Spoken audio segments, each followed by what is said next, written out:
Tamamdır baba.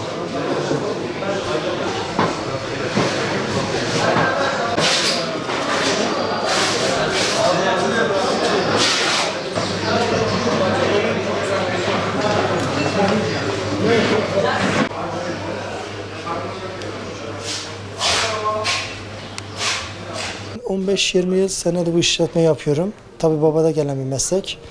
Yani atalarımız, babalarımızdan gelen bir meslek. Yakın 40 yıl onlar sürüyor. 15-20 yılında biz de sürüyoruz burada. Van otlu peynir deyince hemen geçmeyeceksin. Van otlu peynir diğer, hani diğer ülkelerin herkesin kendine göre peyniri var. Kendi yöresine göre peynirleri var. Lakin bizim mesela bu otlu peynirimiz tadı, otu farklı, yani lezzeti bir farklı oluyor diğerlerine. İçindeki çeşitli otları, yabani otlarıyla yani lezzeti bir farklı oluyor. Tek bunu biz kahvaltı kültüründe değil. Yani akşam yemeğinde olsun, ara öğünde olsun. Bol bol üzerine peynir tüketiriz yani.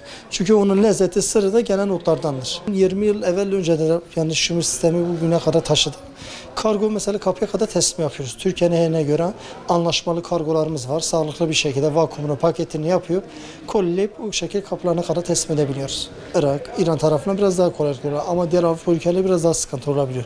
Onun için de biraz karşı aracı olmak şartıyla gönderebiliyoruz. Şunlar hocam taze peynir oluyor, salamura peynir. Şunlar da küp peynir. Küp peynir daha çok tercih ediliyor.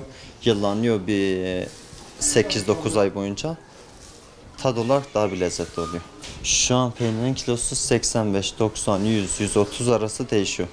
Eski peynirler 130, salamuralar 80'den başlıyor 100'e kadar. Şu an en çok İstanbul, Antalya falan yerler tercih ediyor peyniri.